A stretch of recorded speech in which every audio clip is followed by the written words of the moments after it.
A ver. Ok, perdón, para los que están escuchando a la grabación, yo sé que hay al menos 2 personas que no pudieron llegar. Voy a ir más tarde y hacer otra grabación sobre la parte que faltó, pero vamos a empezar de aquí. Estamos hablando de la justicia familiar y la venida de Cristo y cómo este impactó la visión profética de la justicia familiar. Esto es, estamos mirando el anuncio de la misión de Jesús, cuando él anunció al mundo su misión. Y él usó él usó Isaías, capítulo 61, para anunciar su misión. ¿Alguien lee esto en voz alta? Yo lo leo.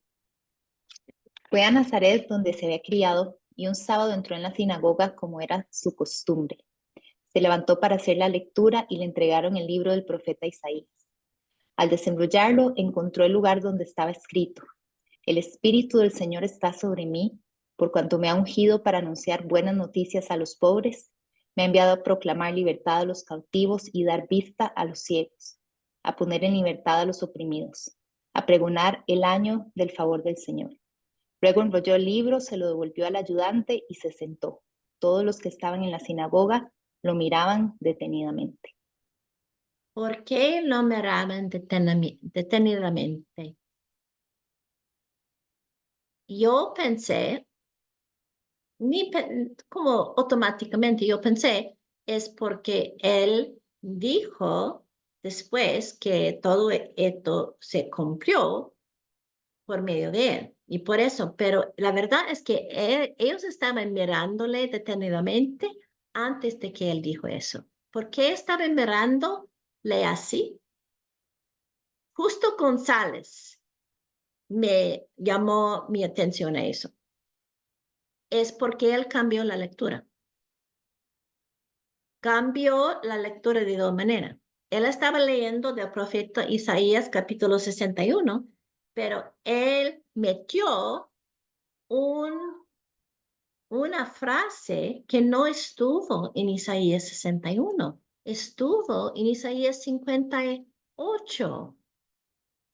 Es poner en libertad a los oprimidos. Nuestro Señor pensó que esto fue tan importante que tuvo que insertar en su misión.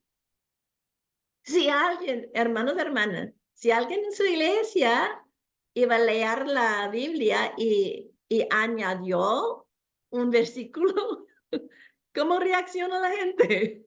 Mirándole detenidamente, ¿verdad?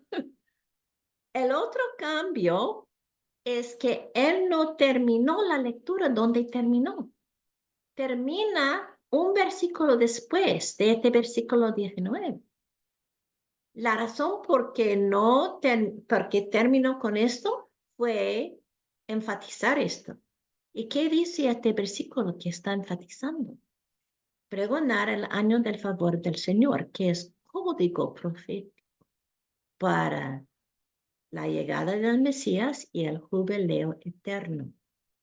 Él anunció que desde este momento en adelante ha llegado el jubileo eterno y el pueblo de Dios tuvo que empezar a vivir como familia saludable y no familia disfuncional. Perdón, está dándome problemas. Y mire lo que hicieron. Alguien lee en voz alta. Esto es la manera en que vivía la primera iglesia. Alguien lee en voz alta.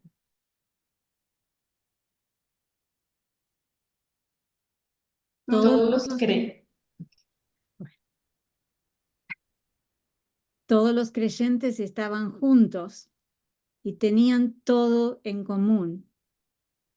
Vendían sus propiedades y posesiones y compartían sus bienes entre sí según la necesidad de cada uno. No dejaban de reunirse unánimes en el templo ni un solo día. De casa en casa partían el pan y compartían la comida con alegría y generosidad, alabando a Dios y disfrutando de la estimación general del pueblo. Y cada día el Señor añadía al grupo los que iban siendo salvos. Palabra de Dios. Mire cómo estaban viviendo. Ellos entendieron el mensaje de Jesús.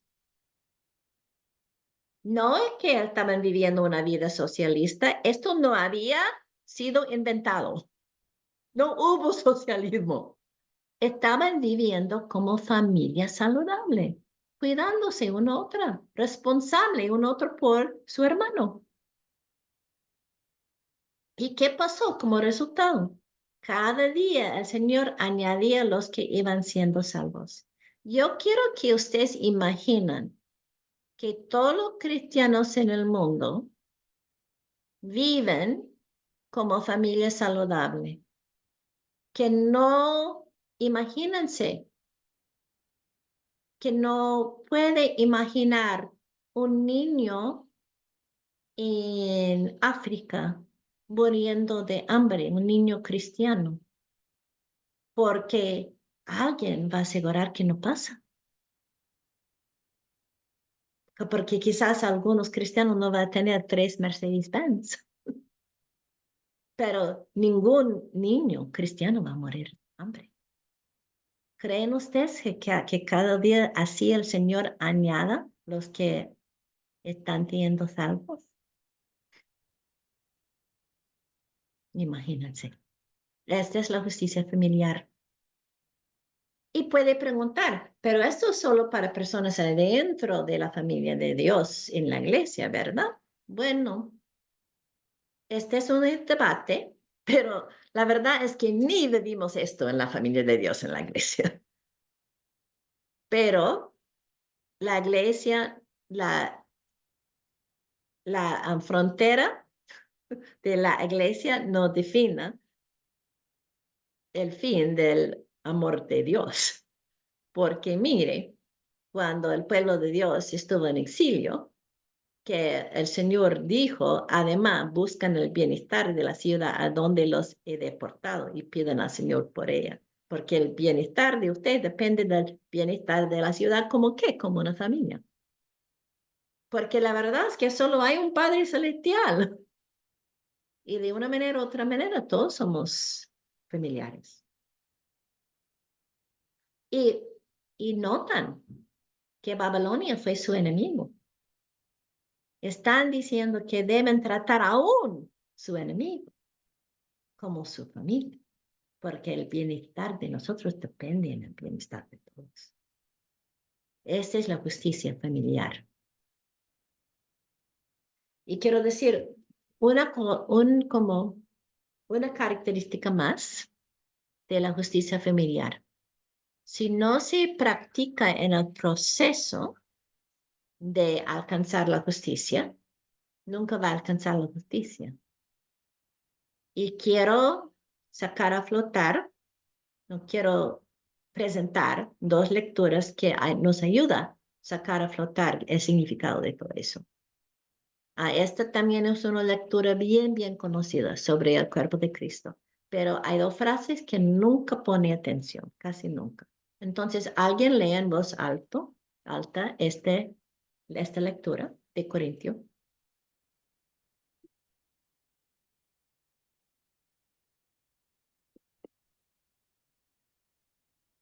Aunque yo leo. El ojo no puede decirle a la mano, no te necesito, ni puede la cabeza decirle a los pies, no los necesito. Al contrario, los miembros del cuerpo que parecen más débiles son indispensables, y a los que nos parecen menos honrosos los tratamos con honra especial. Además, se trata con especial modestia a los miembros que no parecen menos presentables, mientras que los más presentables no requieren trato especial. Así Dios ha dispuesto los miembros de nuestro cuerpo, dando mayor honra a los que menos tenían, a fin de que no haya división en el cuerpo, sino que sus miembros se preocupen por igual unos por otros.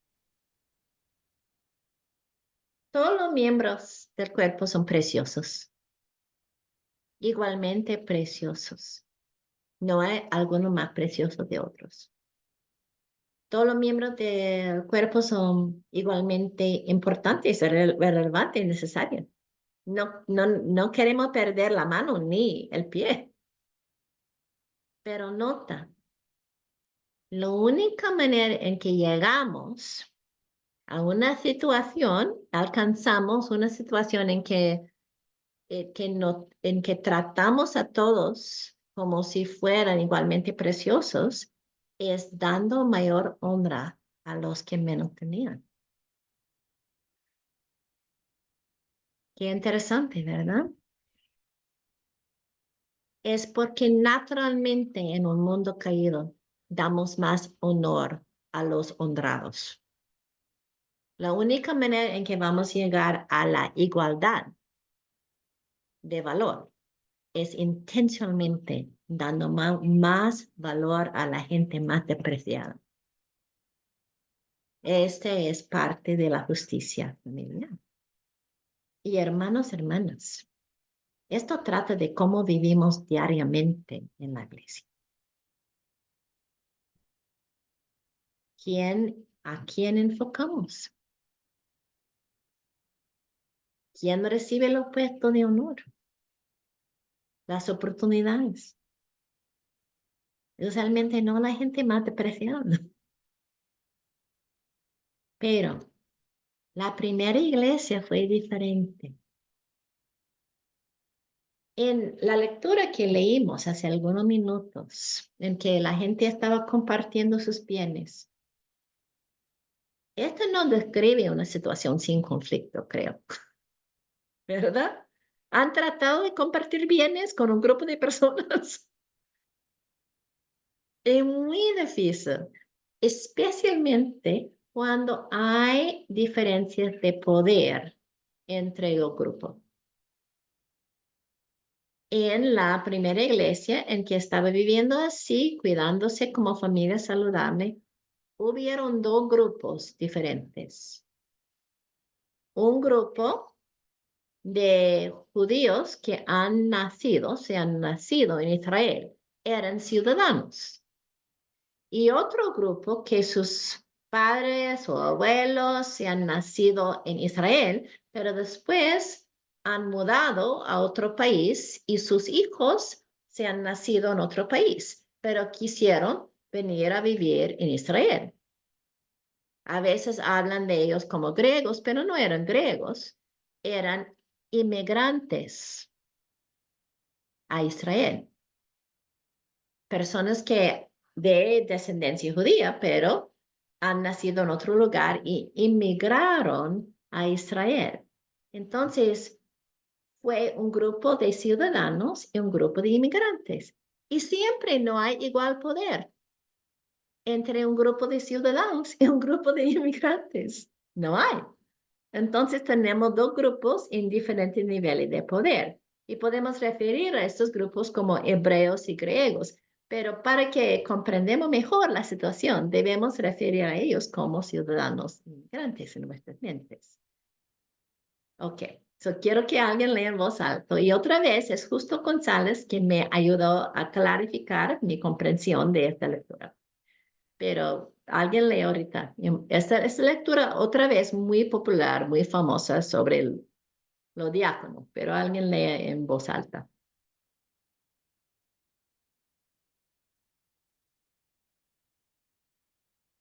Yo puedo leer. Ok, perfecto.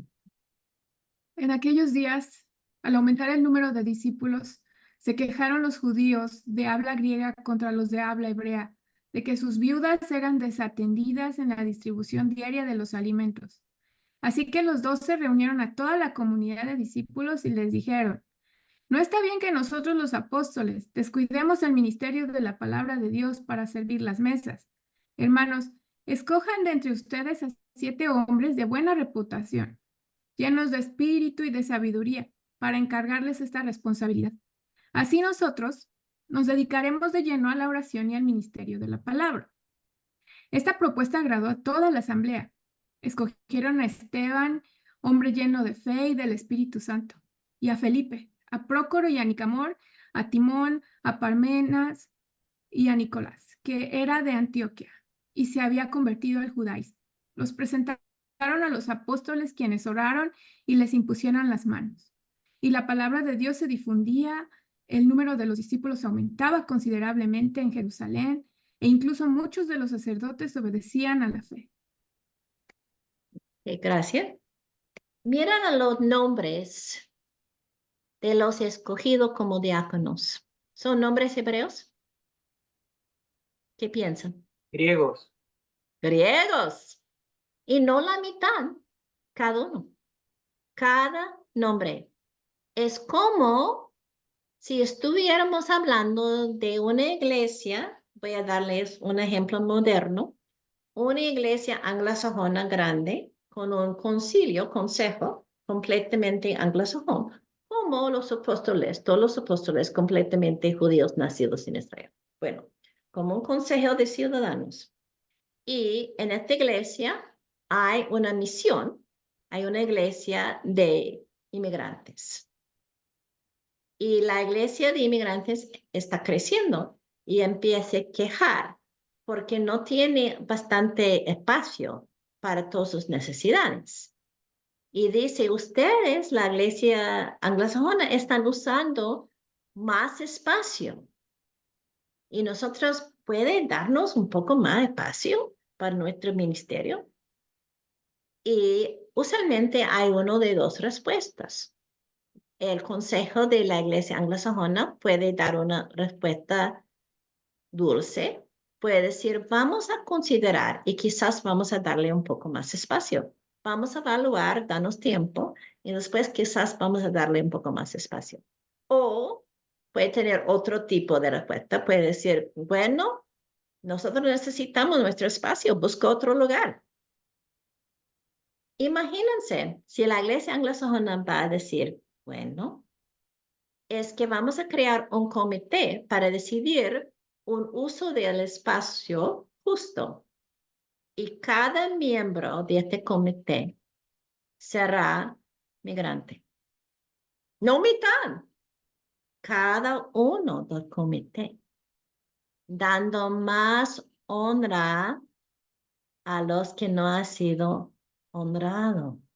Ustedes están viendo la implementación, la obediencia a lo que nosotros leímos en Corintios, la justicia familiar.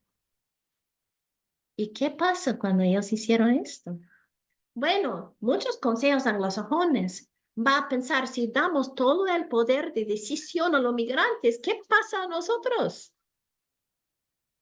Que ellos van a agarrar todos y nosotros sin nada. Pero esto no es lo que pasó. Lo que pasó es que llegó la armonía y la palabra de Dios se difundía, el número de los discípulos aumentaba. Imagínense, si vivimos la justicia familiar, ¿qué pasa? La iglesia crezca. Y algo que me interesa es, fíjase, los sacerdotes también. La gente con mucho poder sabe en sus huesos que esta situación de desigualdad no es buena para nadie. No es lo que Dios quiere. Wow. Ahorita quiero aplicar todo lo que he estado diciendo a la cuestión de incidencia. Porque la incidencia, porque estamos hablando de la meta de que la iglesia practica la justicia familiar. Y bueno, esto es bastante, ¿verdad? Pesado, inspira y da miedo. Bueno, pero yo quiero también hablar un poco del llamamiento profético, llamar a la sociedad a la justicia familiar. Bueno, primero debemos notar que Dios aboga por su gente. Dios es abogado para la justicia. Y si queremos imitar a Dios, es parte de lo que necesitamos hacer. Y en el mundo moderno, tenemos diferentes maneras disponibles a nosotros a abogar para la justicia, de los que tenía, por ejemplo, los profetas o nuestro Señor. En algunos países tenemos la democracia, los dones de la democracia. ¿Qué significa democracia? Es un sistema en que cada persona tiene una voz y la mayoría tiene voto en las decisiones públicas. Entonces, en una democracia, la gente tiene en sus manos una capacidad, un derecho y un deber participar en el hecho de decisiones públicas. Lo que dijo el Señor, no les aseguro que el que cree en mí también hará las obras que yo hago y aún las hará mayores. Entonces, Él nos dijo que vamos a tener oportunidades que Él no tuvo para hacer su voluntad. Y esto incluye llamar al pueblo a la justicia familiar. Bueno, cuando hablamos de las relaciones particulares entre la iglesia y el Estado, hay diferentes modelos de hacer eso. Hay diferentes tradiciones y no voy a decir que una tradición es mejor de otra. Lo que quiero es que ustedes se enteren de las diferentes posibilidades. El modelo Anabautista, perdón, no, escribí bien. El modelo Anabautista, que podemos ver en la iglesia menonita, la iglesia bautista, diferentes iglesias de este río, este fluye. Es que esta tradición dice que los sistemas del gobierno que son corrompidos, más corrompidos, las instituciones son más corrompidas de lo que podemos o debemos reparar. Y lo que ellos tratan de hacer es una comunidad aparte, como una comunidad que trabajen en su vecindad, que trabajen en su municipalidad, que trate en su contexto local crear un ejemplo de justicia, pero no enfrentar los sistemas del gobierno directamente. Esta es una tradición.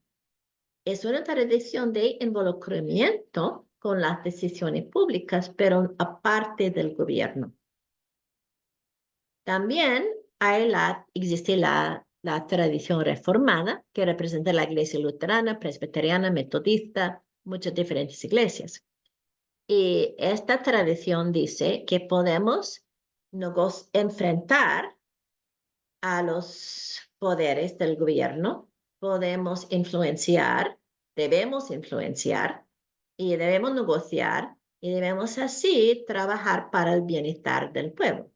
Esta es la tradición de que vengo yo. Yo estoy de acuerdo en eso, pero no voy a defender mi tradición porque todos tienen un lugar en el cuerpo de Cristo. Y es mi responsabilidad como profesora presentar todos ustedes. La tradición de la Iglesia Católica Romana, que también es la tradición, no solamente, es la tradición también de muchas iglesias africanas americanas, que mezcla, que dice que es un mundo, que Dios es Señor de todo y debemos tratar de tener como líderes cristianos cuando podemos. Y el gobierno debe apoyar a la iglesia y la iglesia el gobierno. Una mezcla de las dos esferas. So, tenemos separación de las dos esferas, pero también vida pública, pero separación de las dos esferas. Podemos tener interacción de las dos esferas o mezcla de las dos esferas. Hay tres maneras de vivir la llamada profética, pero cada una de estas tres vive la llamada profética.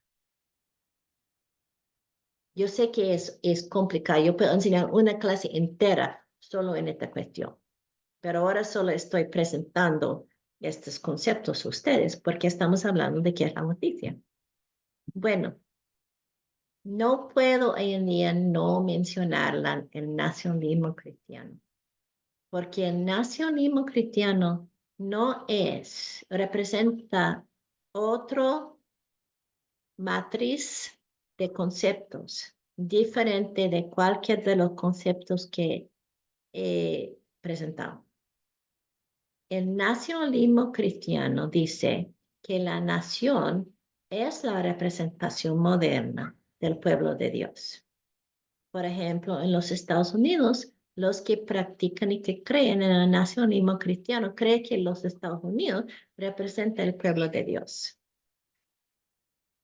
Hay mucho problema con esta posición y en muchos, como en diferentes siglos de la historia de la fe cristiana, han nombrado esto algo herético,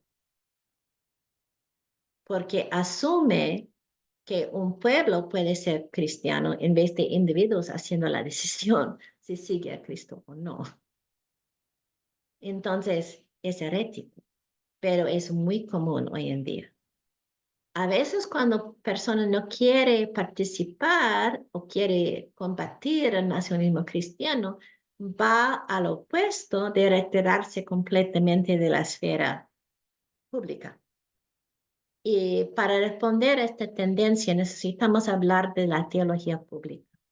La teología pública habla de nuestra responsabilidad en la esfera pública para practicar la llamada profética, sin tratar de controlar todo. No, esto es como yo les dije, yo puedo darle libro y libro sobre todo eso, pero ahorita solo para empezar a explicar los conceptos.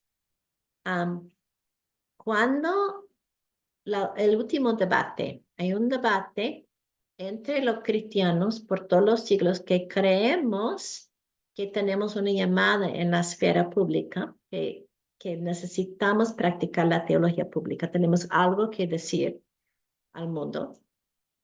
Hay un debate entre las personas que dicen que podemos abogar por líderes particulares como parte de nuestra fe y personas que dicen en la esfera pública, como mi iglesia, dice que yo nunca puedo, como pastor, como pastora, yo nunca puedo abogar por un líder en particular. Lo que yo puedo abogar es por decisiones públicas que agrada a Dios. Yo puedo empujar, yo puedo llamar al pueblo a vivir en obediencia al Señor. Pero decir que un líder está ungido es otra cosa. Hay tradiciones que dicen que puede abogar por un líder particular y hay tradiciones cristianas, iglesias que dicen que solo puede abogar por una decisión pública justa y para el bienestar del pueblo. Eso depende. Todos nosotros creemos, todos nosotros que creemos que necesitamos actuar en la esfera pública, creemos que necesitamos involucrarnos en el hecho de las decisiones públicas que impactan al pueblo. Pero algunos de nosotros creemos que podemos involucrarnos en las campañas para electar líderes y otros que no. Este es un gran debate entre diferentes tipos de fe cristiana. Ok, esto nos entra a mi otra y quiero parar ahorita y abrir para preguntas o comentarios.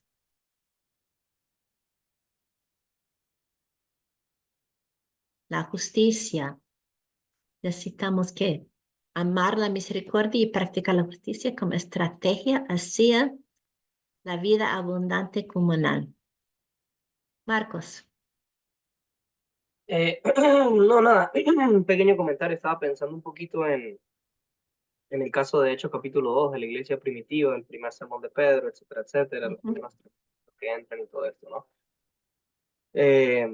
Siempre he pensado que ese es un contexto completamente diferente, pero eso no quiere decir que no tiene implicaciones y aplicaciones en nuestros propios contextos. De hecho, vemos unos años más tarde cómo ellos ya no tenían para darse los unos a los otros, sino que están en una crisis por la hambruna, la persecución, tienen que recoger de otras iglesias para enviarle más bien a ellos, ¿no? Ya no tenían cómo seguir viviendo esa Así. justicia social entre ellos, pero yo no creo que era porque no querían, sino por sus condiciones. Entonces hoy en día también es igual, hoy en día nuestras condiciones y nuestros contextos cambian. Nuestros contextos, por ejemplo, aquí en Estados Unidos no tienen nada que ver con ese contexto de Hechos 2, pero tenemos nuestras propias formas de seguir aplicando los principios de la justicia social y seguir ayudando a los más desprovistos. Simplemente estaba pensando en cómo hacerlo relevante. Sí, ¿cómo podemos vivir como parte de una familia saludable hoy en día? Para mí esta es la pregunta, que no podemos escapar de esta pregunta, porque la situación es diferente. Tenemos que traducir a nuestro contexto. Pero muchas veces lo que me preocupa es que utilizamos esto como excusa. Y es muy obvio cuando hablamos que iglesias liberales y la sexualidad, ¿no? Que siempre puede ser, tenemos una situación diferente hoy en día, ¿no? Que bueno, sí tenemos una situación diferente. ¿Y cuáles son los principios? ¿Cuáles son los principios profundos? Como esto de vivir, por eso yo traducí la práctica precisa de la primera iglesia al concepto de una familia, de la justicia familiar. Porque cuando empezamos a aplicar el concepto de la justicia familiar, ¿qué significa en nuestro contexto? Es un reto. Nos reta, me reta. Voy a contarles una historia, pero yo veo las manos, pero voy a contarles una historia. Hay un pastor que es de Inglaterra y él compró su casa hace muchos años y su casa subió mucho en valor, como ha pasado en muchos lugares, ¿no? La inflación ha subido, ha doblado, más de doblado el valor de su casa. Él vendió su casa y tuvo gran cantidad de dinero en sus ahorros. Él iba a Harlem, en Nueva York, para empezar una misión, pensando, yo tengo todo este dinero, mi familia está segura. Voy a utilizar este dinero para comprar una casa en Nueva York. Y así de esta casa vamos a hacer la misión. Pero el Señor le habló a su corazón leyendo esta lectura. Y en vez de comprar otra casa, él puso esta cantidad de dinero en una cuenta bancaria y dijo a la nueva iglesia, los líderes de la nueva iglesia que estaba planteando, este dinero pertenece a la iglesia, porque Dios ha dado a mí para la iglesia. Y la iglesia va a decidir qué haremos con este dinero. Y yo confío en ustedes, que ustedes van a cuidar a mi familia como su pastor. Híjole, él estaba practicando. ¿Y qué creen ustedes que pasó con su iglesia? Por la integridad de su pastor, creció muchísimo. Y otra gente, como en Hechos, otra gente empezó a vender propiedades y contribuir. Porque él tomó en serio Hechos 2. Su iglesia está creciendo, viva, llena. Cristina. Solo que usted mencionó hace unos minutos acerca de la justicia en el proceso, cuando nos estaba explicando, y mencionó a Justo González. No sé si de casualidad, bueno, yo sé, pero el nombre del libro en donde puedo leer más acerca de esto. Comentario sobre el libro de Hechos. 3 meses en la Escuela del Espíritu. Pues es un libro que se puede utilizar en sus estudios bíblicos. Repita, profesora, comentarios. 3 meses es un libro, es un estudio, es un guía para estudios bíblicos escrito por Justo González que se llama 3 meses en la Escuela del Espíritu. Yo di a ustedes el Evangelio en Solentename porque esto es un libro que hace muy, muy claro cómo enseñar el mensaje total del Evangelio, pero estos libros de Justo González hacen la misma cosa en un contexto evangélico. 3 So, meses. que tiene una variedad de 3 meses 3 meses en la escuela de Juan, 3 meses en la escuela. Y todos hacen esto, que explican el mensaje del Evangelio de una manera que es total, que incluye la justicia, que es integral. Si puede So, repetir el nombre. yo me recomiendo estos libros. Si puede repetir el nombre, maestra. Sí, es 3 meses en la escuela del Espíritu. Y esto esto es un comentario bíblico sobre el libro de Hechos, pero es una serie de comentarios de diferentes partes de la Biblia, del Nuevo Testamento. So, se puede conseguir, es muy útil. Y esta es la parte, yo recuerdo la primera vez que yo leí eso, es como tenemos vela, ¿no? Que la vela cae. Y uno dice, mire, todos los nombres griegos, ¿cómo yo nunca vi eso? No es algo que se puede discutir. ¿Verdad? Es lo que dice Blanca.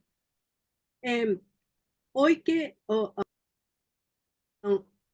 hoy que estuve en el grupo en inglés y español, leyendo esta parte que dice justicia en el proceso, la última parte donde dice, así Dios ha dispuesto los miembros de nuestro cuerpo, dando mayor honra a los que menos tenían, a fin de que no haya división en el cuerpo, sino que sus miembros se preocupen por igual uno por otro. Así me sentí hoy, me sentí parte, me sentí como que me agregaron a ese cuerpo. Le doy las gracias, maestra, porque la verdad que qué bonito que todos pudimos hablar y nos pudimos compenetrar. Gracias por esa idea, hermano. Gracias. Sabe que la primera vez que nosotros hicimos esto, esta es la segunda clase en que estamos haciendo una parte bilingüe. La primera vez hicimos con una subvención. So, tuvimos un montón de intérpretes. Y no sé si alguien de ustedes estuvieron, creo Manuel, estuviste en esta clase, ¿verdad? De globalización bilingüe, ¿o no? Sí.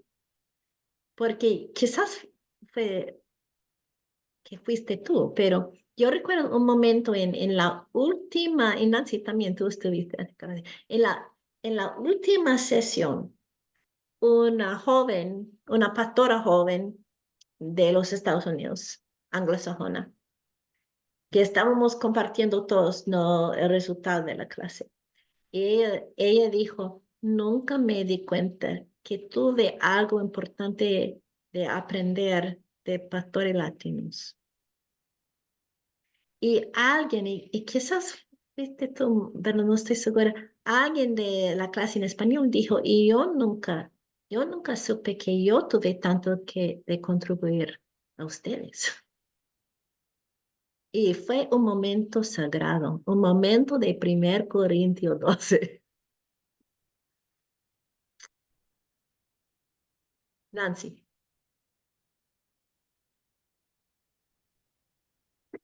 Sí, en esta clase estuvimos varios de los que estamos tomando ahorita, César, Manuel, Sí, Carmen, algunos. Daniel. Y sí fue una experiencia muy impresionante escuchar las experiencias de los dos polos del espectro de los beneficios y el daño de la globalización, dependiendo de nuestro contexto, pero sí fue muy enriquecedor y de mucha sanidad. Nada más quería hablar un poquito de lo que viene, de lo que leímos la semana pasada, creo, en el libro de cómo ayudar, cuando ayudar hace daño. Viene una frase que nada más me dio mucha esperanza y ahorita que decíamos cómo hacer si estamos en otro contexto, pero esta frase me dio mucha esperanza porque el autor dice, y cita a alguien de apellido Stark, dice, el cristianismo revitalizó la vida en las ciudades grecorromanas, está en la página 45, y luego da algunas maneras en las que el cristianismo revolucionó. Dice, para las ciudades repletas de gente empobrecida y sin hogar, el cristianismo ofrecía tanto caridad como esperanza. Y pensando yo en mi propio contexto, estoy pensando que es lo mismo que nosotros podemos otorgar, tanto caridad como esperanza. Para las ciudades llenas de extranjeros y recién llegados, el cristianismo ofrecía una red inmediata para establecer contactos, lo mismo que podemos hacer en nuestras ciudades Sí, con amén. inmigrantes. Para las ciudades repletas de huérfanos y viudas, el cristianismo proveía un concepto nuevo y expandido de familia. Para las ciudades desgarradas por la violencia y conflictos étnicos, el cristianismo ofreció una nueva base de solidaridad social. Y para los que enfrentaban epidemias, incendios y terremotos, el cristianismo ofrecía servicios médicos eficaces.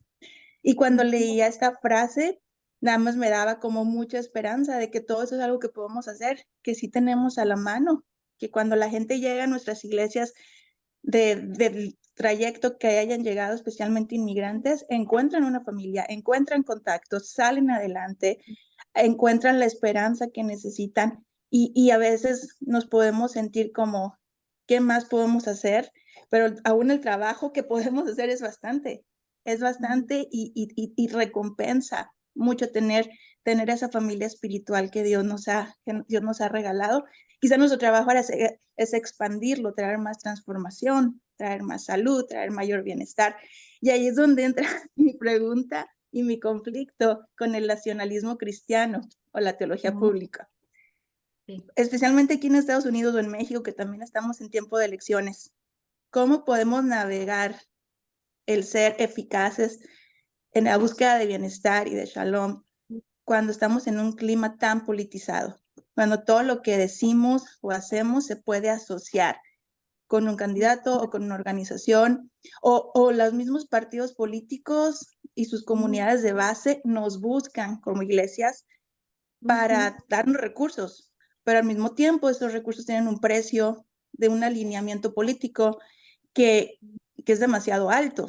Es demasiado alto a veces. Yo te pago el evento, yo te pago las clases, yo te pago los recursos, solo deja que mi candidato llegue y parece ser como si fuera un meeting del candidato en lugar de un momento santo, como usted le llama. Entonces, ¿cómo navegar en este clima político en donde fácilmente podemos ser asociados con uno u otro lado del espectro, cuando en realidad queremos nada más ser agentes pues libres para nada más honrar a Dios en nuestras comunidades? ¿Qué consejo nos da?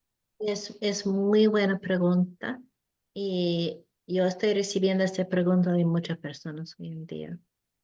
Y todavía estoy trabajando en la respuesta y debemos tener una conversación sobre eso, porque yo creo que todos nosotros estamos trabajando en esta respuesta.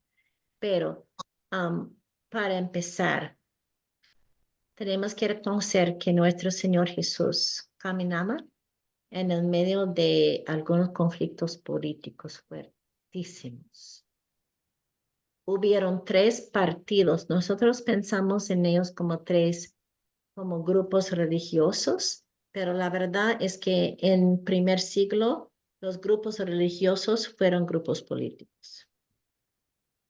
Los saduceos, fariseos, los essenes, los rebeldes, cada uno fue a la vez grupo religioso y grupo político. Y todos estaban tratando de discernir a cuál grupo perteneció Jesús. Leyendo con cuidado las preguntas a él, podemos ver que siempre estaban tratando de ponerle en una caja. Recuerda, y voy a darles un ejemplo buenísimo, que cuando preguntó a Jesús, ¿debemos pagar impuestos o no? ¿Recuerda? Y estaban tratando de discernir quién fue él, porque hubieron 2 grupos. Un grupo que siempre pagó impuestos, porque la verdad es no pagar impuestos significó la posibilidad de muerte a las manos del gobierno. Entonces fue un grupo pragmático que siempre pagó sus impuestos a César. Y fue un grupo rebelde que fue parte de la revolución, que nunca pagó impuestos.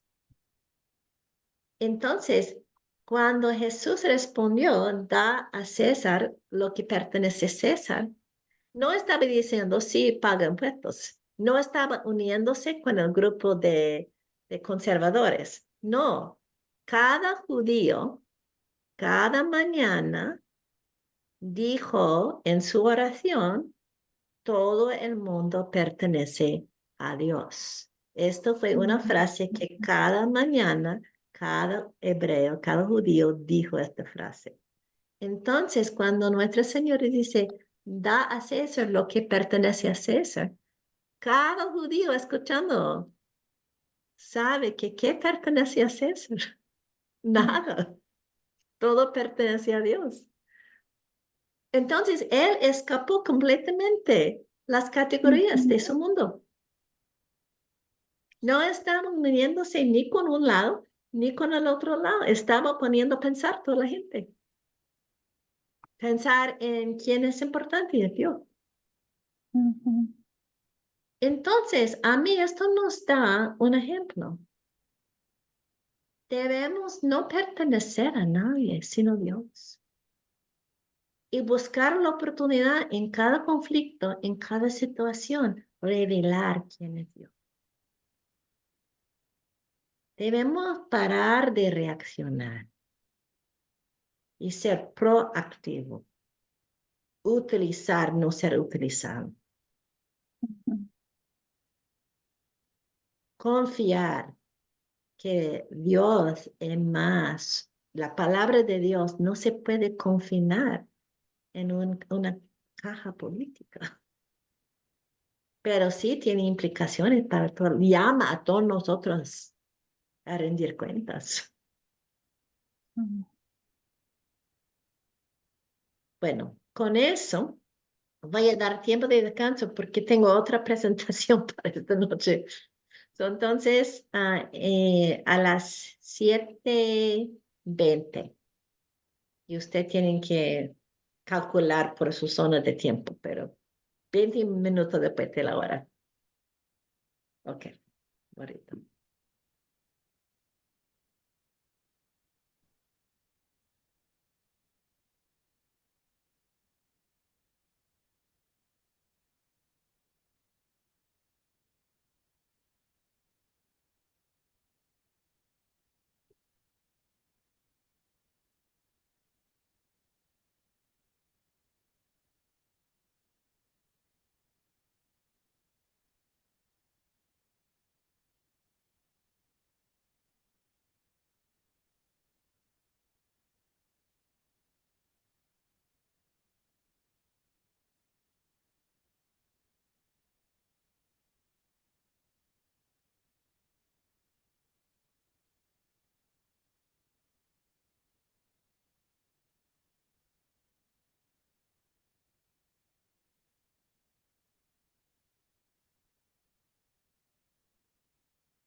Profesora, Sí. ¿me puede hacer una pregunta? Los libros ahorita estaba mirando por internet, el libro que mencionaste, ¿tú sabes si de pronto está en inglés? ¿Mande? El libro que nos recomendaste Ajá. ¿tú sabes si está en inglés? Oh, no creo. Yo solo, No, no ya, sé, ok, yo solo he leído en español. ya, ya, porque ahorita lo estaba buscando en inglés, pero no lo encuentro. Ok, thank you. No, no está en inglés. Sí, es interesante porque justo González escribió algunos libros en inglés y algunos libros en español y algunos libros que están en los dos idiomas. Pero esta serie de estudios bíblicos es solamente en español. Profe, pero ¿este es un comentario o más como una guía de estudios por un Es una trimestre? guía de estudio. Ujú. Ya. No, él escribió toda esta serie para Iglesia Hispana. Para iglesias hispanas creo en los Estados Unidos, pero sirve para cualquier. Sí, Nelson. Sí, profesora, muchas gracias. Primera cosa que la clase está muy buena. Congratulations, Ajá, gracias. excepcional. Me Ujú. está gostando muito. É uma pergunta: quando Jesus pede para Pedro andar a pescar pescado e quitar a moneda de sua boca para pagar os impostos, ele não está tomando partido por lado, não? La verdad es que siempre tenemos que ver el contexto del Señor, porque él dijo algunas cosas o hizo algunas cosas que al principio uno piensa, ay, no es una contradicción, pero no hay contradicción en el Señor. Solo significa que siempre hay un mensaje en todo lo que el Señor hace, ¿no? Y definitivamente Jesús trató de no cometer suicidio, morir en su tiempo y no antes de su tiempo, ¿verdad? Tenemos que ver que él obedeció a las leyes a veces, pero no, y tengo que decir, en la primera iglesia, ellos hicieron una diferencia entre mártires y suicidios. Si una persona arriesgó su vida, se corrió a la calle y dijo, soy cristiano, ¿no? Y esta persona y las autoridades agarraron a esta persona y asesinaron a esta persona. No honraron a la persona como mártir, condenaron a la persona como suicidio, porque no ha valorado el don de la vida, ha tirado su vida. Pero una persona que estaba viviendo la vida de un cristiano, dando testimonio, compartiendo el evangelio, y encontró a esta persona y agarró a esta persona y mató a esta persona por fin fue mártir, honrado por toda la iglesia. Entonces podemos ver que en algún momento nuestro Señor hizo lo que los romanos quisieron. Otra vez que no. O las autoridades, ¿no? Que él quebró el sábado, pero dijo respetar el sábado. Entonces depende en el contexto, que tenemos que aprender a entender su mensaje por el contexto. Lo que claro a mí es muy claro que en este momento de responder a la pregunta sobre los impuestos, él hizo un punto muy fuerte de no escoger ni un partido ni el otro. Pero eso no significa que nunca paga, ¿no? Es más cómo respondió a la pregunta.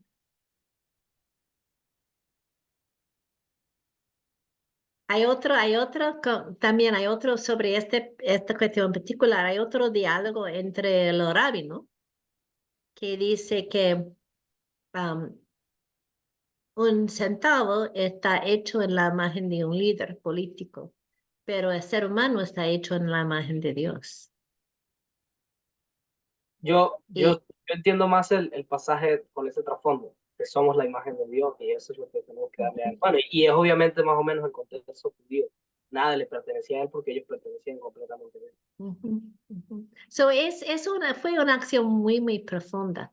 El punto que yo quise elicitar es este punto de cómo, y todos dijeron esto después de que ellos asombraron por su sabiduría. Si el mensaje solo fue pagar impuestos, no iban a decir esto, ¿no? Esto no es nada particularmente sabio. Fue la manera en que él evitó la caja, ni una caja ni la otra caja, que causó que la gente respondió así. Josman. Sí, solo como agregando esta parte de la moneda, a mí me pareció una vez interesante que cuando tratan de encontrar arqueológicamente cuál fue la moneda que le muestran a Jesús, ¿verdad? Con la que se pagaba impuestos, bueno, dice que esta moneda de un lado tenía al César, ¿verdad? Que era en este caso César Augusto Tiberio, creo que era, ¿verdad? El César en aquel momento. Entonces que de un lado decía César Augusto Tiberio, hijo de Dios, y el otro lado César Augusto Tiberio, máximo pontífice o sumo sacerdote, ¿verdad? Entonces que también el hecho de que Jesús dijera, denle a Dios lo que es de Dios y al César lo que es del César, es como también como un golpe político a lo que la moneda decía de que el César era Dios y sumo sacerdote de Roma. Muy interesante, muy interesante. No, siempre la Biblia es profunda. Nunca para de encontrar un mensaje, otro mensaje profundo, otro mensaje profundo. No solamente hay una explicación de cada pasaje. Hay sabiduría sin fin Sí, en sí, cada palabra de la Biblia. sí. También escuché una vez que Jesús pidió para que Pedro pagase por los dos, porque cada uno debía pagar como si fuera, por ejemplo, ah, 50 centavos o 50 cents, pero era un valor que no existía una moneda para aquel valor. Entonces Jesús pide para Pedro pagar por los dos, porque los dos juntos hacían el valor de la moneda de un estáter, ¿no? Entonces Pedro tenía que unirse con otra persona. Jesús está dando un ejemplo de unidad, ¿no? Para poder atingir a ciertos objetivos, tiene que trabajar en dos, por ahí. Y ustedes saben, esto es interesante también, es muy interesante, pero ustedes saben también que en la primera iglesia, uno de los conflictos más fuertes fue si paga impuestos o no. Porque en el momento de pagar impuestos, tuvo que decir César es el Señor. Y algunos cristianos dijo, no vamos a pagar impuestos porque nunca vamos a decir eso. Y ellos no pagaron impuestos, pero tuvieron que vivir escondiéndose. Y otros cristianos dijo, solo es palabra. Voy a decir la palabra, no significa nada. Pero fue un conflicto tan fuerte en la primera iglesia. Esta cuestión de cómo interactuar, cómo vamos a interactuar en la esfera pública siempre ha sido una cuestión muy importante. Pero esto nunca fue asunto de indiferencia. Esa es la tragedia del mundo moderno, que podemos vivir en burbuja. Nunca ha sido un tiempo en todos los siglos en que cristianos podían vivir en burbujas.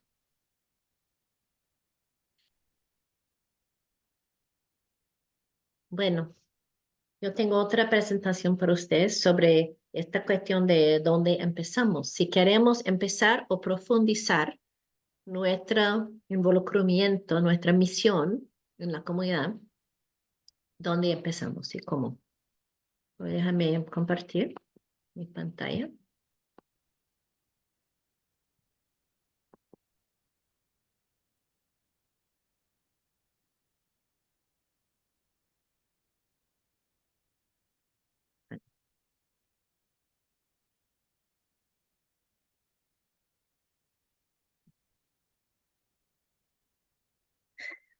El impulso más ineficaz de cualquier líder es pensar que puede llevar a cabo lo que quiere hacer solo.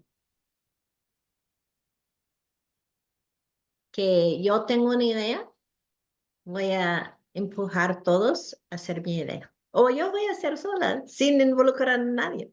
Yo voy a hacer sola o yo voy a empujar a todos a hacer lo que yo quiero. Cuando estamos hablando de transformación social, no se puede. Imposible. Tiene que crear un equipo. Y ustedes que están llevando a cabo algo, ya en la comunidad saben bien eso, ¿no? Se necesita un equipo. Pero también tiene que darse cuenta que también para avanzar la obra, para llevar la obra a otro nivel, se necesita un equipo. Un equipo para cargar la visión, para crear la visión, para crecer, nutrir y crecer la visión. Y no se puede crear este equipo haciendo un anuncio del púlpito. Tiene que buscar las personas indicadas, porque seguro que cuando Dios quiere que algo pasa, Él está empezando a provocar a la persona adentro. Hay personas en su ministerio, en su congregación, que Dios ya está provocando porque está en esta clase de ustedes. Que Dios ya está empezando destorbar las aguas dentro de la persona. Entonces, tiene que buscar las personas. Y hay personas con dones de misericordia o justicia. Yo recuerdo hace como una década, el pastor René Molina, que es pastor de una iglesia grande en Los Ángeles, me dijo, hermana, tú tienes don de justicia. Mi respuesta fue, Pastor René, es que este don no está en la lista, don de justicia, no existe. Él dijo, ¿quién dijo que la lista está cerrada, mija? Música no está en la lista. Y música es un don espiritual. Bueno, yo empecé a reflexionar en qué es un don espiritual. Y un don espiritual es una compulsión. Es un anhelo, un hambre que una persona tiene. Pablo dijo, lástima si no predico el evangelio. Es porque él tuvo este anhelo, él fue evangelista. Era un evangelista quien tuvo este anhelo para predicar el evangelio. No todos nosotros somos evangelistas. Todos nosotros sí tenemos que dar testimonio de nuestra fe, es nuestra llamada, pero no todos somos evangelistas. La manera en que un don espiritual funciona es que una persona tiene pasión, ¿para qué? Para equipar el cuerpo. Si esta persona vive y desarrolla su don, lo que pasa es que inspira y guía a todo el pueblo a participar. Como Pablo tuvo este don de evangelista, no para que él pueda ser el estrella de los entrevistas, no de los evangelistas, sino que él podía inspirar a todos a dar testimonio en su lugar, a su manera. No para convertir a todos, ser como él. Él tuvo un don especial. Y la verdad es que cuando no reconoce eso, el don convierta a un ídolo y no sirve a nada. Yo recuerdo que en una de mis iglesias yo tuve un ministro de música excelente, excelente. Él como tuvo un programa musical del cielo, pero un jovencito de 12 años aceptó a Cristo y salió de la pandilla. Y él escribió un canto original. Y no pudo cantar este pobre joven. No tuvo voz ni nada. Y el ministro de música no dejó cantar él. Porque la música ha convertido a un ídolo. La calidad de la música. Se le olvidó completamente el propósito de la música. Él tuvo este don de hacer música magnífica para animar a la gente a cantar, adorar a Dios con sus voces, poner su don al servicio del crecimiento y misión de la iglesia. Entonces, sí tengo don de justicia, no para ser la activista más famosa del mundo, sino para guiar y animar la iglesia a hacer su parte. Y Hay gente, sí, Marco, sí. no, nada más iba a comentar que no solamente con la música, pasa con todo. Queremos que cada cosa sea desarrollada de manera súper profesional en nuestras iglesias. Y Sí, estamos sí, olvidando esto pasa y así es que nos hemos olvidado el propósito del don, que no es hacer algo con perfección, es inspirar y guiar a todos por la calidad. Sí, es bueno que un músico que dirige la música desarrolla su don, aprende a hacerlo bien. Es bueno que un evangelista estudia para ser lo mejor evangelista con mejor teología que se puede, pero no espere que toda la congregación se convierta a ser evangelista, pero sino que su ejemplo, su inspiración, su guía da a ellos la capacidad de participar a su manera cada uno. Es la misma cosa con don de justicia y don de misericordia. Pero usted tiene que ver si son líderes, quién en la congregación tiene estos dones. Y si usted tiene el don de justicia, no es la única persona. Tiene que observar quiénes son las otras personas. Y a veces encuentra a estas personas en diferentes partes de la iglesia. En un grupo de oración, que alguien que siempre está orando para la gente que está sufriendo injustamente. Esa persona es parte del equipo. Hay alguien en el grupo de damas que su corazón quiebra cuando ve sufrimiento. Ella. Hay alguien en el grupo de varones, alguien en el grupo de jóvenes. Más de una persona en el grupo de jóvenes, porque son sensibles. Tiene que ver quién es el equipo que Dios quiere que se junta para cargar esta visión de qué más quiere Dios con esta iglesia, por esta iglesia, con la comunidad. Tiene que formar y a veces al principio este grupo solo ora. En algunas de las iglesias y coaliciones que han logrado más, había un grupo al principio que solo oraba, a veces por meses, antes de hacer cualquier cosa. Tiene que orar fervientemente y buscar la sabiduría de Dios.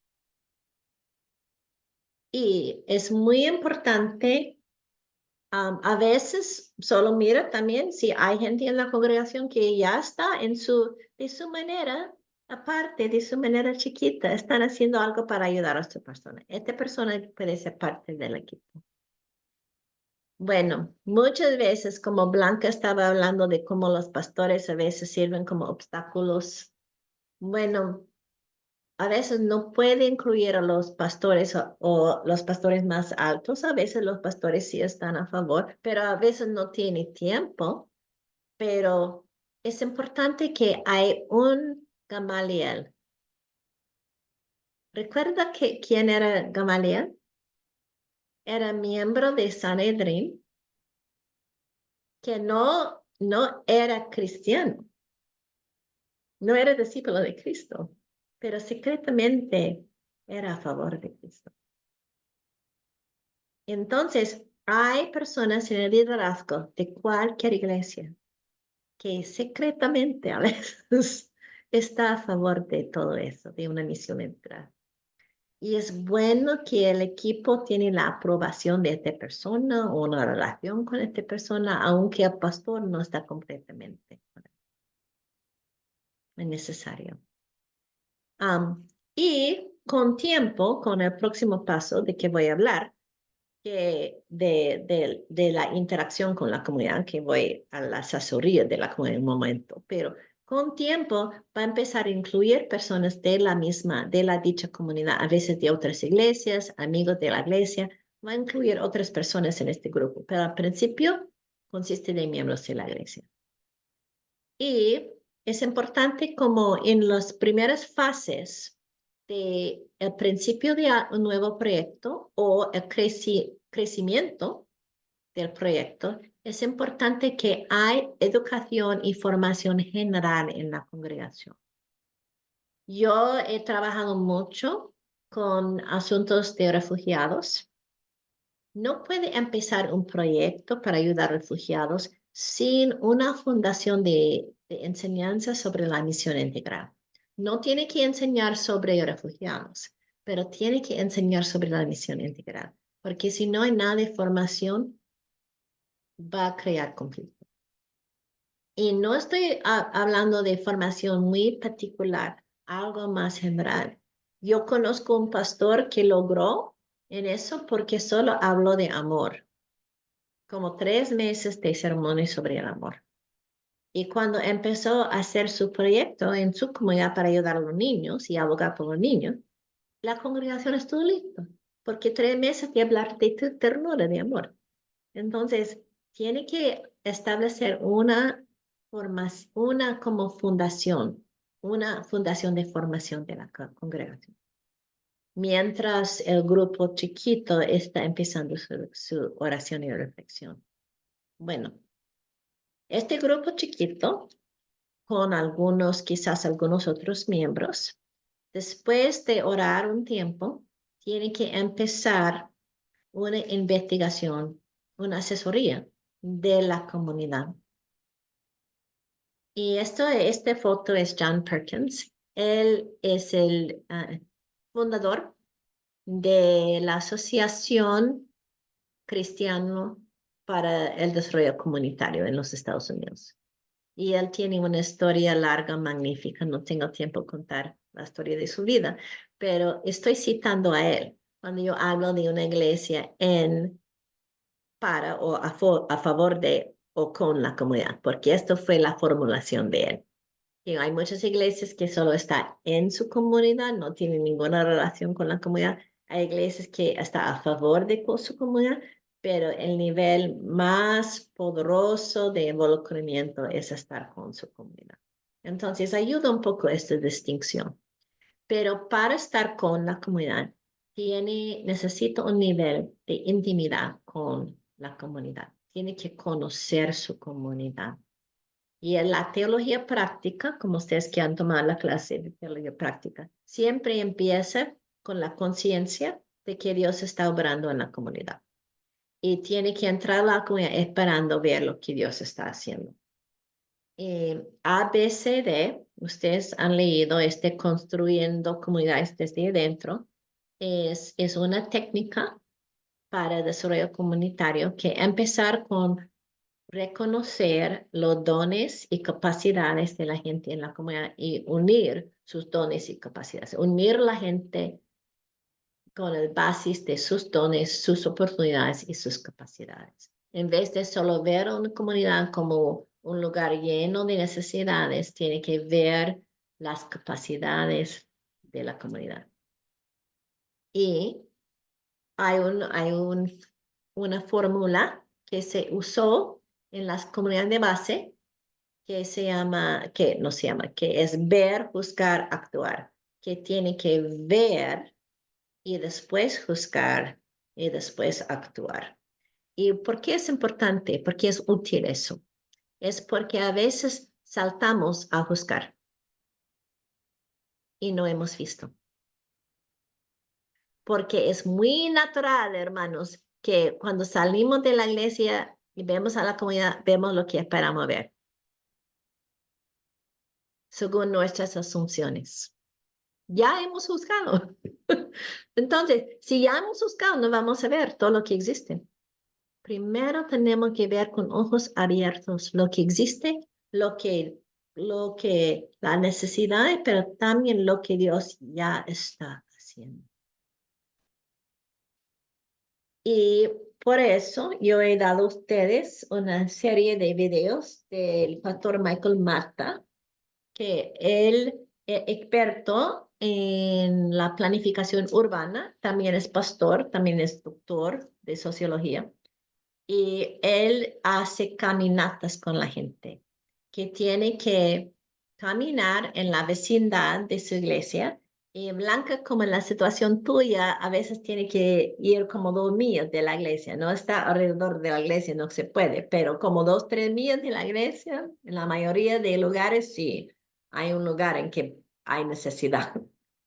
Pero no solamente hay necesidad y hay oportunidad. Hay necesidad y oportunidad. Pero la caminata es el ejercicio. Esto es lo que he pedido de ustedes esta semana. Es que camina en un lugar, no necesariamente la vecindad de la iglesia. Algunas iglesias no se puede, pero una vecindad no tan lejos y solo caminar viendo. Y yo recuerdo que con Michael Mata, que yo iba una vez con él y con los miembros de la iglesia de René Molina. Y inmigrantes que viven en la vecindad, pero nunca ha visto la vecindad. Nunca ha reflexionado en lo que Dios está haciendo, en las oportunidades, las necesidades para la misión. Yo recuerdo que yo estaba con este grupo y estábamos en como casita para esperar los camiones. Hubieron 2 anuncios, letreros. Uno de la ciudad en inglés, pero con una familia latina. Otro de McDonald's, con una familia latina en español. Y nosotros preguntamos, ¿cuál es el idioma más común en esta comunidad? ¿McDonald's sabe o la ciudad sabe? Pero qué pregunta importante para la misión. ¿Cuál idioma está creciendo en esta comunidad? Nosotros decidimos que McDonald's sabe más de la ciudad. Pero es ver qué está pasando. ¿Quién es la abuela en la esquina que todos se acercan? Ella conoce cada persona. ¿Quién es ella? Ella representa un recurso. Ok. Voy a describir a ustedes algunas técnicas para conocer a su comunidad. Encuestas. Nosotros hicimos siempre, y he trabajado con muchas iglesias para hacer esto. Se hace una encuesta. A veces hace en parques, a veces tocan puertas. Yo era la pastora de la comunidad de una iglesia africana-americana en una vecindad que estaba en transición, era una vecindad latina. Y la iglesia quiso alcanzar a la comunidad, pero no supo cómo. Y esta iglesia nunca ha acercado a su comunidad en el pasado. Entonces nosotros íbamos en pares y tocamos una puerta. Y salió un hombre africano-americano, alto, flaco, de como 50 años. Y nosotros dijimos a él, nosotros llegamos de la iglesia, no en la esquina. Él dijo, yo no quiero. Y empezó a cerrar su puerta. No quiero nada con la iglesia. No, dijimos, no es que queremos invitarle a la iglesia. Queremos escuchar su sabiduría sobre nuestra comunidad. Y él muy interesado. ¿What? ¿Qué es eso? ¿Quiere mi sabiduría? Sí, queremos, usted ha vivido en esta comunidad por mucho tiempo. Queremos saber qué está pasando en esta comunidad.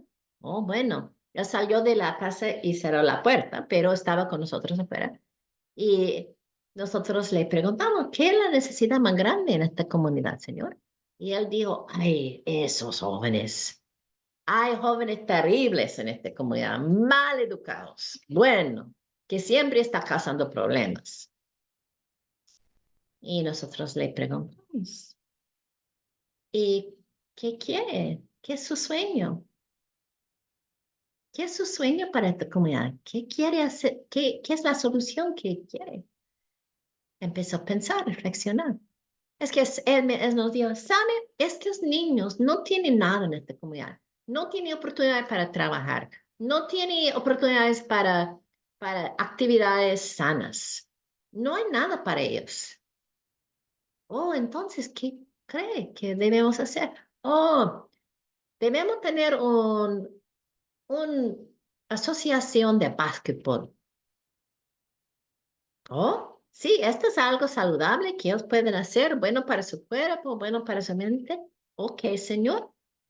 ¿Y qué cree sobre la iglesia?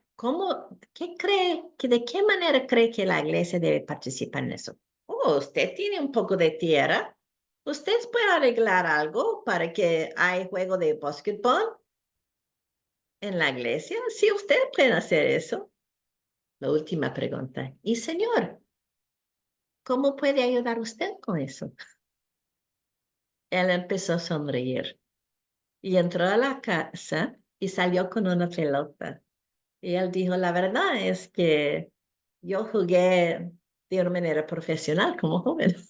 Oh, de veras, Dios nos ha enviado a su puerta. Venga a ayudarnos. Bueno, por fin aceptó a Cristo. Por fin fue el líder del grupo de jóvenes, del ministerio con los jóvenes en la iglesia. No voy a decir que esto pasa cada vez, pero esta es una encuesta con la comunidad. Mire, cómo puede empezar. Tratar a la gente de la comunidad como recursos, no solamente como gente necesitada. También hay encuestas que se puede hacer con los líderes de la comunidad. En la comunidad de la iglesia de René Molina, cuando está haciendo una caminata, una investigación comunitaria, es bueno hoy en día utilizar a Google Maps. El mapa, no sé, tiene algo en América Latina que es semejante. Se puede ver lo que existe alrededor, no solamente tiene que caminar. Y hubo una escuela intermedia, como media milla de la iglesia. Nosotros íbamos para visitar la directora de la escuela africana-americana. Y nosotros tocamos la puerta, ella contestó y todo con miedo, porque no habló bien inglés ni nada. Y ella contestó y empezaron a preguntarla, la misma pregunta, ¿no? Pero con otra pregunta, porque una pregunta para los líderes es quién más está trabajando sobre este problema, quién ha tratado algo en el pasado, logró, falló, de qué manera. Los líderes saben muchísimo. Empezamos a preguntar a ella. Ella dijo, ¿saben lo que nos falta? Ella dijo, es que hay muchos niños de esta edad, de 11 a 13, que están llegando a su casa y no hay nadie. Los padres y madres están trabajando 2, 3 trabajos, no hay nadie. Ellos llegan a ser víctimas de las pandillas. Y ella dijo, y sabe que la iglesia de ustedes está en el camino, que muchos de estos niños usan para llegar a sus casas. Nosotros tenemos dinero y recursos para darles, para empezar algo con voluntarios para estos niños. Pero nosotros legalmente no pudimos tocar su puerta. Ustedes representan una respuesta a mi oración. Ella era cristiana, nunca acudió a la iglesia que hubo una cristiana, hermana cristiana, director de la escuela. Nunca tuvo idea de eso. Empezaron algo en colaboración. Y por fin llegó al nivel de incidencia también, pero esta es una historia más larga. Pero este es conocer a la comunidad. Nuestro Señor caminaba por las calles, pero Él no tuvo las mismas oportunidades que nosotros tenemos. Pero por fin, como ustedes han estado leyendo en Amezcua, Salina, es muy importante que se involucra la misma gente de la comunidad en la asesoría. Como primer paso es que la iglesia necesita hacer eso. Pero después tiene que trabajar con la comunidad, sentado con la gente, presentando los resultados a los vecinos que quieran asistir para empezar a decir qué podemos hacer juntos. La asesoría no solamente es un proceso de un fin de semana. Si quiere hacer una asesoría buena. Esto solo estoy dando a ustedes algunas técnicas, algunas visiones de cómo se hace. Pero no quiero dar la impresión que es un día y ya.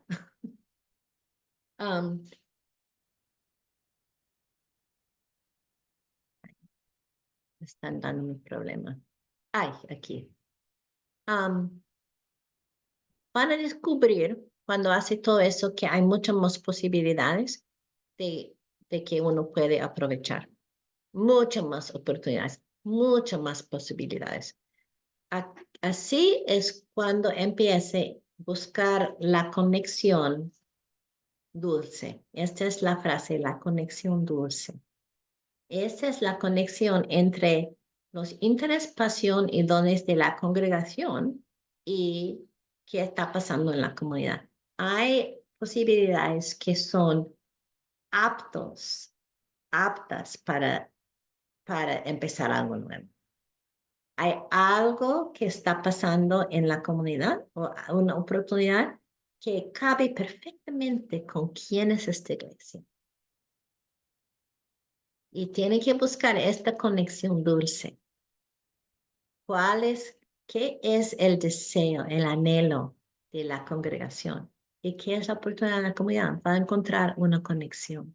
Y esto es proceso de discernimiento, pero no es un discernimiento para siempre. Va a entrar en el ciclo de reflexión y acción, que tiene que probar algo, hacer un experimento, a ver lo que sirve y lo que no, y después se reflexiona, evalúa, buscar qué más podemos hacer y crecer el proyecto, crecer en el involucramiento. Pero es paso a paso, no salta de cero a una clínica legal. No salta de cero a cambiar la ley sobre la vivienda. Tiene que andar paso a paso involucrándose con coaliciones, trabajando con grupos en la congregación que ya están haciendo buen trabajo. Y a veces puede unirse con un grupo, puede empezar una coalición o puede mejorar una coalición. Y como Amezcua Salinas habla de gran variedad de coaliciones en América Latina, Hunter habla de gran variedad de coaliciones en los Estados Unidos. Entonces, hay muchos. La semana que viene, no la semana, en 2 semanas vamos a hablar de algo muy importante que es nuestro rol único en cualquier coalición. Que no solamente entramos en una coalición haciendo todo lo que hacen todos los miembros. Tenemos una contribución particular como la iglesia evangélica. En 2 semanas vamos a hablar de eso. Ahorita solo quiero que cuando está haciendo su investigación de la comunidad, que reflexiona en quién está ya haciendo buen trabajo y qué es la contribución que usted puede hacer a esta coalición. Cuando piensa en esta conexión dulce, no solamente piensa en una necesidad y su iglesia, piensa en quién está haciendo trabajo donde cabe la iglesia suya, en todo eso.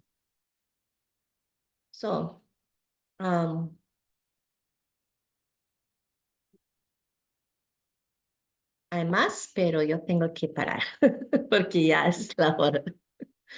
Ya es la hora. Y como yo traté de hacer 2 semanas en una semana, hay un poco más que no llega al tiempo.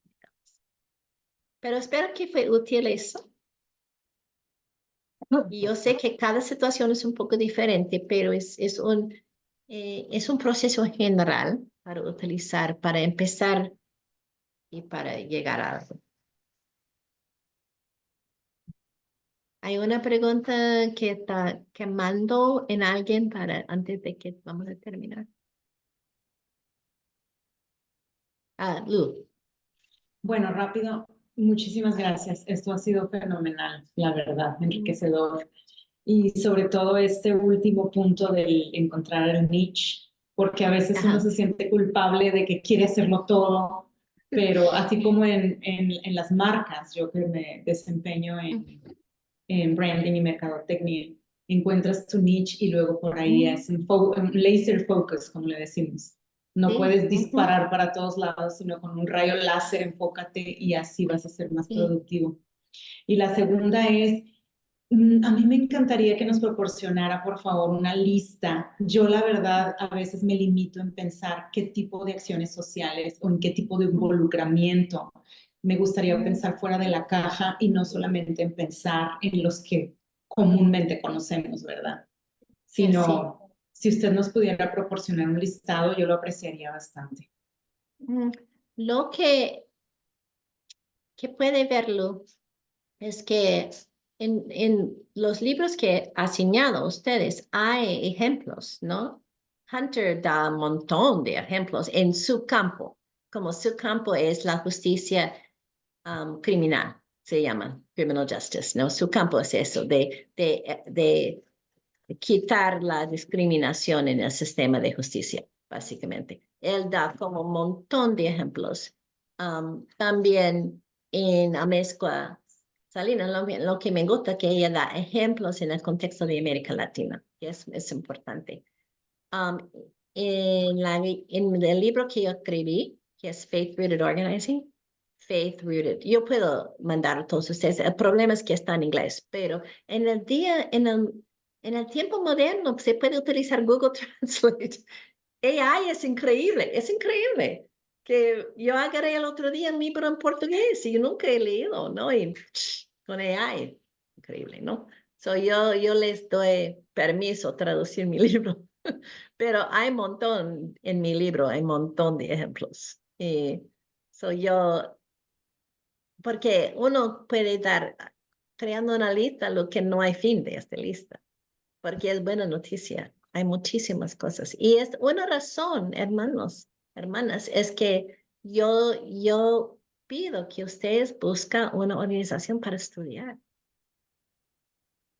Porque va a encontrar una organización en su contexto que está haciendo algo magnífico. Y puede aprender mucho de esto. Es una manera de no solamente no ampliar, sino profundizar. Y si están teniendo problemas encontrando una organización, yo conozco miles de organizaciones en diferentes lugares. Por favor, hablamos de eso. O sea, profe, rapidito, o sea que no es 100% indispensable que esté en nuestro contexto, podría estar, o sea, en nuestra ciudad, pues, contexto inmediato. No podría estar fuera, No ¿verdad? puedo escuchar bien, Marco, diga otra vez. Que no es 100% indispensable que esta organización esté en nuestro contexto inmediato, como nuestra localidad o ciudad, puede estar también en otro. Sí. No, la verdad es que ha sido pocas ocasiones en que no hemos podido encontrar una organización. En Corea, en una parte de Corea rural, con alguien en la clase que no pudimos encontrar. Pero en la mayoría de contextos hay algo. Es que la iglesia evangélica no conoce. Esa es la mera. Pero usualmente hay algo, no es perfecto, pero está haciendo trabajo de transformación social utilizando técnicas de organización comunitaria. Existen. Y no tiene que ser perfecto ni tampoco, porque parte de su tarea es utilizar todo lo que aprende en este curso para criticar, para pensar en cómo puede mejorar la organización en sus áreas que no funcionan. Porque seguro que hay una organización que está haciendo trabajo, pero no está haciendo perfectamente, claro. Y especialmente si la iglesia no está involucrada. Falta todos los dones de la iglesia. Es interesante, Luis, estoy con tu pregunta porque hay tantos recursos, increíbles recursos, pero el problema como profesor es que hay tanto. Como Catherine Marshall del Banco Mundial hizo un estudio de 10 años del impacto de la iglesia, de organizaciones, perdón, no de las iglesias en sí, pero de organizaciones basadas en la fe, transformando la sociedad. 10 años de estudio en todo el mundo. Para probar, en el caso de ella quiso probar el impacto de la fe en los cambios sociales. Y hay como 3, 4 libros. Es así, es tanta información. Es solo que es un mundo de información que no conocemos si no empezamos a estudiar.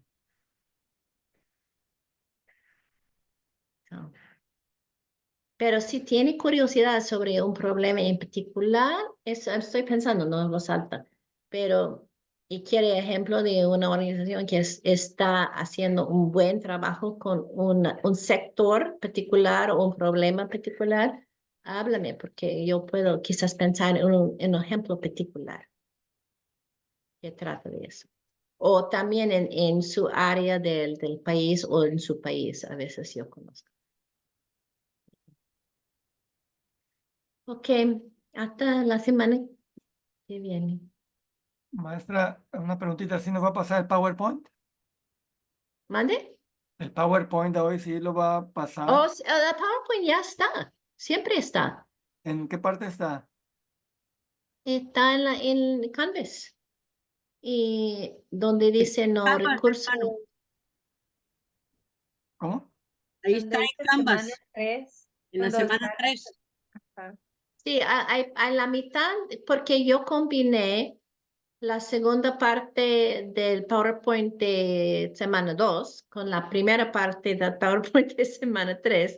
Hay en 2 diferentes Canvas, pero cada Canvas, cada semana yo pongo el PowerPoint en Canvas. Ok, es que lo confundí, como dice el código, pensé que era parte de videos de Michael Mata y como dice abajo, es el PowerPoint que está ahí abajo, ¿no? Sí. Ok, Siempre yo pongo. thank you. Okay. Gracias. Buenas noches. Muchas gracias por Buenas la noches. clase. Muchas gracias. Thank you. Muchas gracias. Buenas noches, que Dios me lo bendiga.